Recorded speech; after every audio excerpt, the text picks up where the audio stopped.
The reasons for planning a big game adventure are limitless. The quest for a particular trophy of interest may be the driving force behind your hunt. Perhaps it is the chance to see an exotic destination, one you have long dreamed of exploring.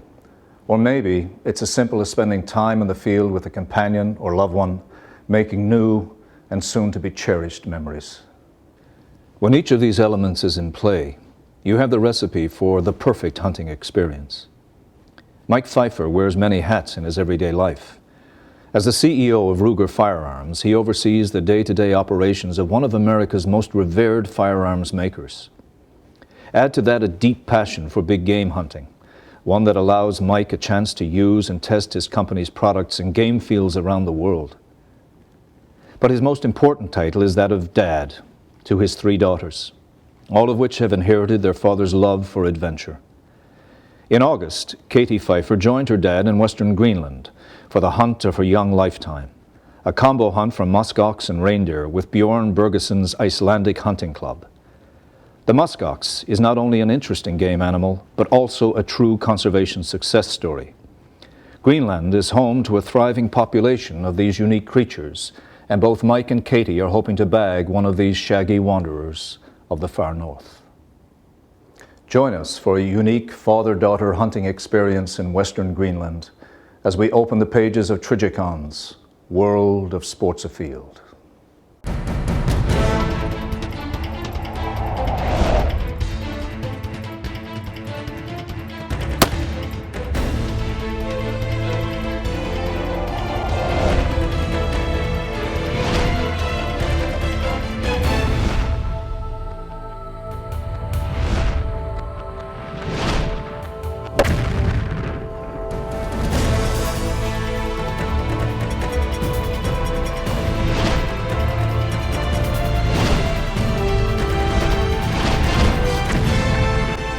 Trigicon's World of Sports Afield has been brought to you by Trigicon, Brilliant Aiming Solutions, DSC, the Dallas Safari Club, Ruger Firearms, Hornady Manufacturing, Accurate, Deadly, Dependable, the Wildlife Gallery Custom Taxidermy Studio, Leica Sport Optics, Boyd Harness Company, Global Rescue, anytime, anywhere, the Wild Sheep Foundation, and by Les Chameaux, handcrafted since 1927.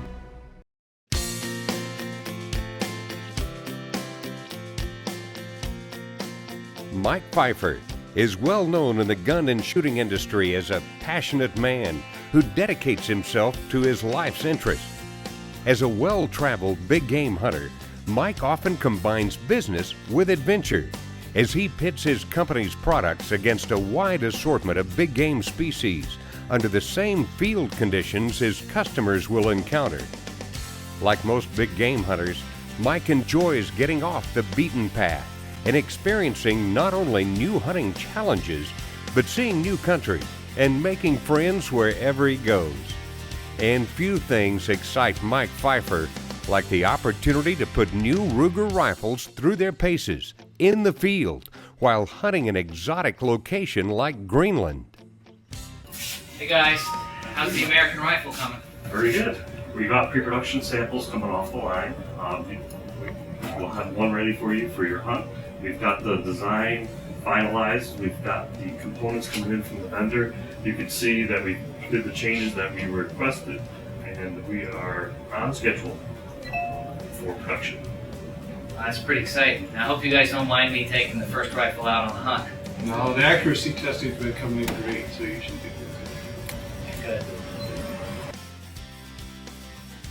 As a businessman and CEO of Sturm Ruger & Company, Mike is involved in and oversees the production of one of America's true firearm manufacturing icons.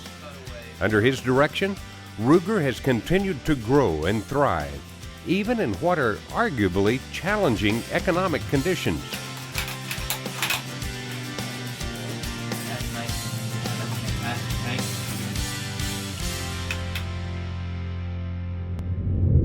you. It's big game hunting from beautiful Greenland when Trigicon's World of Sports Afield returns. The Hunting Tradition, brought to you by Dallas Safari Club. I'm Diana Rupp, Editor-in-Chief of Sports Afield magazine, with this week's installment of The Hunting Tradition. Love them or hate them, record books are an important part of today's hunting tradition. The first to publish a book of records of sizes of hunting trophies was the British taxidermist Roland Ward in 1892. While the animals in the book were ranked in order of size, the listings were compiled as a historical record. They were not intended to be competitive. Several other organizations, including Safari Club International and Europe's International Council for Game and Wildlife Conservation, also keep records of trophy statistics for animals around the world. In North America, the Boone and Crockett Club is well known for its record book and official measurement and scoring system for trophy animals. Record books are far more than just a way to publicize a hunter's achievements. Keeping records can be an important part of tracking the success of wildlife management programs all around the world. You can learn more about the hunting tradition in every issue of Sports Afield and at sportsafield.com.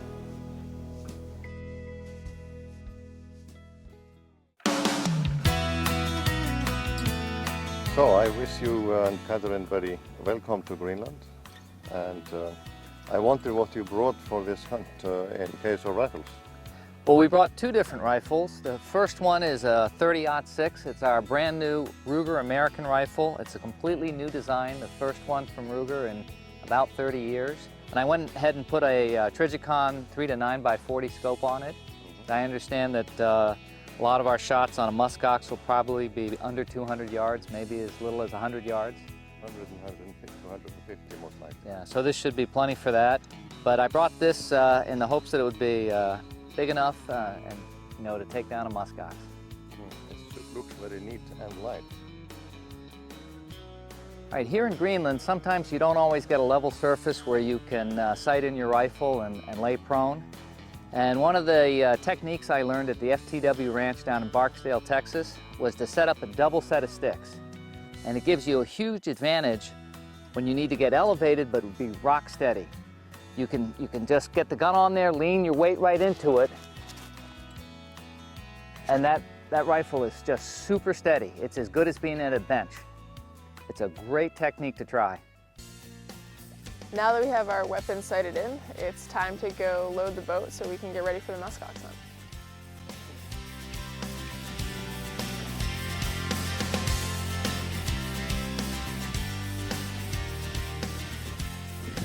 This is the first time I've ever been on a hunt that's based out of boats, and it's really a neat experience. You get to see all the beautiful scenery on the water, from icebergs to mountains, everything that you're cruising by. And then you get to do a lot of glassing, and you can cover a lot of ground, a lot more than you could ever cover walking. Way back up there, and then right in front of the boat, and then off up and to the right too. All right, we spotted our first small herd of muskox.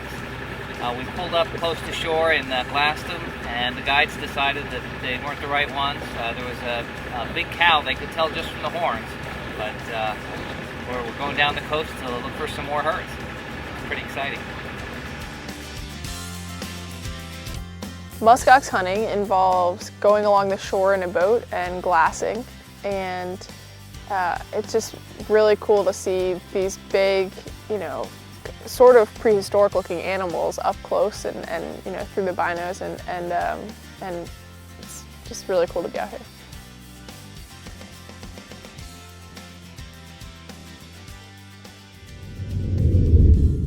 Katie Pfeiffer makes a stalk on a trophy muskox bull when Trijicon's World of Sports Afield returns.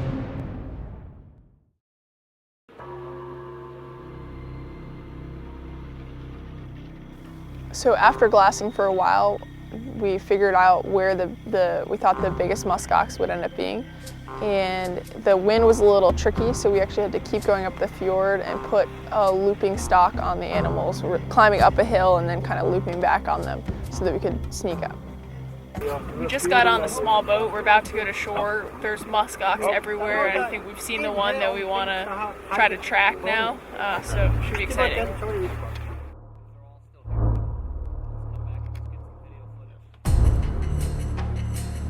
Once a herd of muskox is spotted from the boat, a small skiff is used to take the hunters to shore so a stalk can be planned. Using the natural folds in the terrain, Katie's guide, Injar, moved the hunting party up the hill toward the last known location of the bull. With some careful footwork, Katie and Injar were able to peer over a small rise and observe several muskox feeding within 100 yards. It's many and small. I think it's very, very big. It's a very good home, but I think it's first my look. When we got over the top of the last ridge, we could see the muskox. But the trick in Greenland is there's not a lot of cover when you're trying to sneak up on these animals. And so, you know, we could see some rocks that would provide us good cover and a good shooting position, but the trick was getting to them. And definitely involved some crawling and pausing as they looked over in our direction and more crawling. So it was quite the stalk. They have 5 and they have behind them very big. There. They have up behind the woman. But this is the biggest, very good. That one right there. Take 2 stones. The third one up.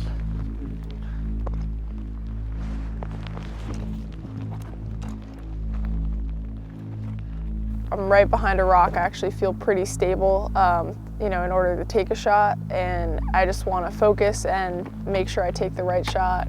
And I've got my guide here, you know, talking to me about what shot to take. I'm also just waiting for the animal to turn so that it's actually properly positioned for a good shot.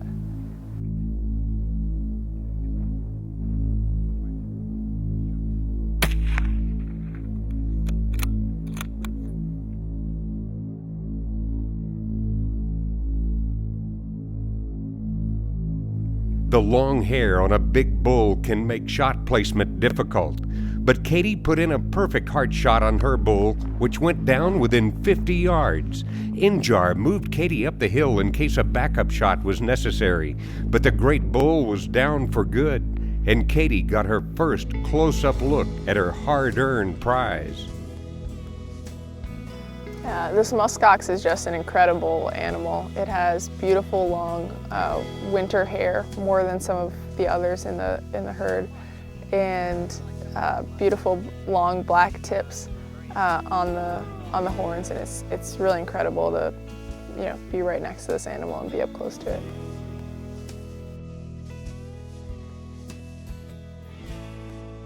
After the back-breaking work of caping and quartering Katie's bull, it was back to the boat, where the hunters wasted no time in locating another muskox bull.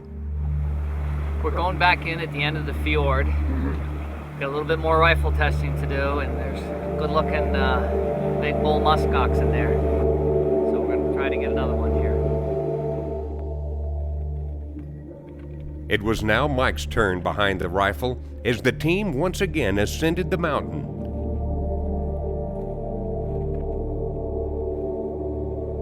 The lone bull had looked good in the distance, so Mike climbed with high hopes that this would be the bull he came for.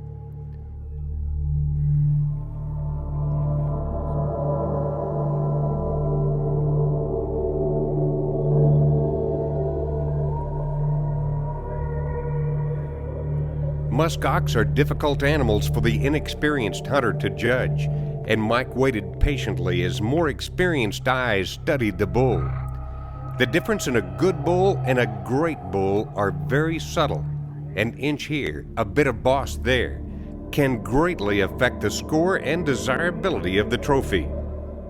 In the end, while both bulls were mature, Injar decided that they were not quite what he was looking for, and the decision to pass was made. Mike Pfeiffer continues his search for a big muskox bull in Greenland when Trigicon's World of Sports Afield returns. And now, Inside the Hunt, brought to you by Hornady.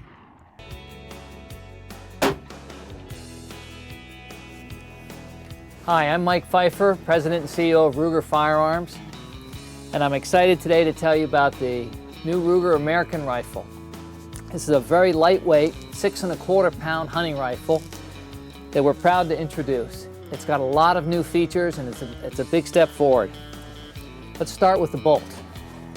It's a full diameter bolt that makes it very smooth to operate the whole way forward and back. It's got 3 lugs and a very short throw.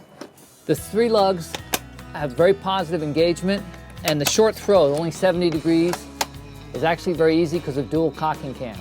Makes it very easy to operate the bolt, it's very smooth. Let's go from the bolt down to the trigger here. This rifle features the Ruger Marksman adjustable trigger.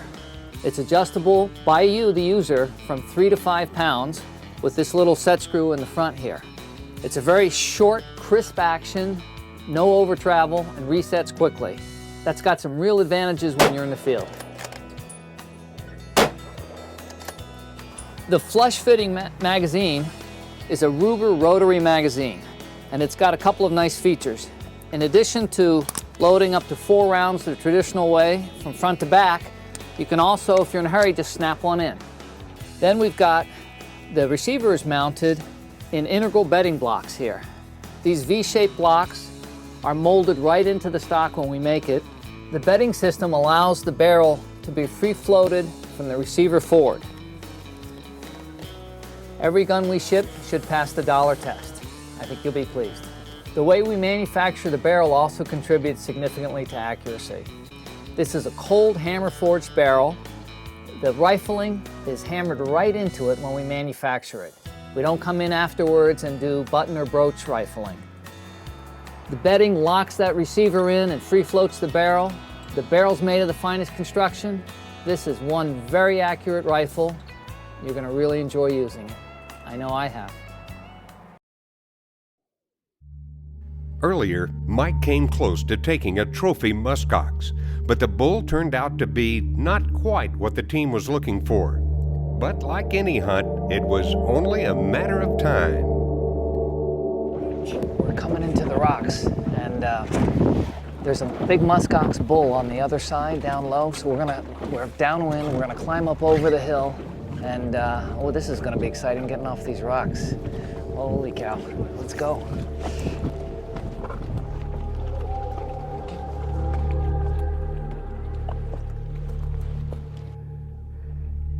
We stopped a few hundred yards short and downwind and across a little peninsula of land. Climbed up over the top and got our first glimpse of the horns on our muskoxen.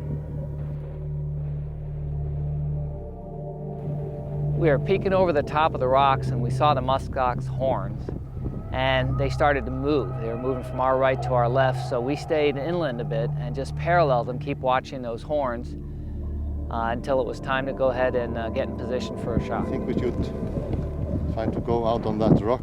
Okay. And put your rifle down on that. Take a shot downwards. Okay, good. All right. Let's go up there.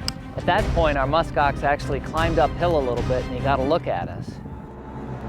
One of the tough things about hunting a muskoxen is that you don't really know where to shoot because their hair hangs 8 to 10 inches down below their chest. All right. Okay. Got him. Okay, there he goes. He's just turning now. I think I got it. Okay.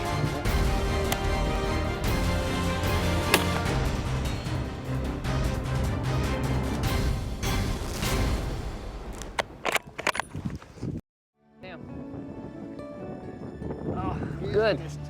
Good. Congratulations, my friend. Thank you. Oh, what a beautiful bull. Oh, yeah.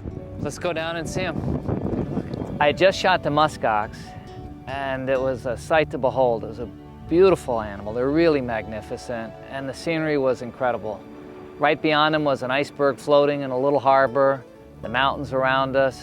It was really a fantastic experience. It's early August in southwest Greenland, and we're up a beautiful fjord where we found this handsome old bull. He's about 10 years old and probably 800 to 900 pounds on the hoof. And he's all by himself, which is typical of a mature bull. We did our best to sneak up on him, but he did see us. We were really close to him, you know, well under 100 yards. And he stood there watching us for a while and then decided to walk away. and gave him 2 shots. First one on the left side and broke his shoulder. But he didn't go down right away. It really staggered him. He took a few more steps, and finally he turned a little bit to the side, and we're able to put one in on his right side and get him in the heart and lungs with that, and he went down right after that. He's a beautiful bull. He's got some of his old winter fur from last year just coming off, little bits of it here. He's just a beautiful bull. Look at these horns with the black tips and the size of the boss on them. He's a very mature, good animal. It's a great hunt, and what an adventure out here. Icebergs, cold wind, rocky cliffs, and absolutely beautiful animals. This had been a great hunt for many reasons. Both Katie and Mike had taken wonderful muskox bulls, but more importantly, they had made memories that each will carry for the rest of their lives. Trigicon's World of Sports Afield has been brought to you by Trigicon, Brilliant Aiming Solutions, DSC, the Dallas Safari Club, Ruger Firearms, Hornady Manufacturing, Accurate, Deadly, Dependable, the Wildlife Gallery Custom Taxidermy Studio, Leica Sport Optics, Boyd Harness Company, Global Rescue, anytime, anywhere, the Wild Sheep Foundation, and by Les Chameaux, handcrafted since 1927.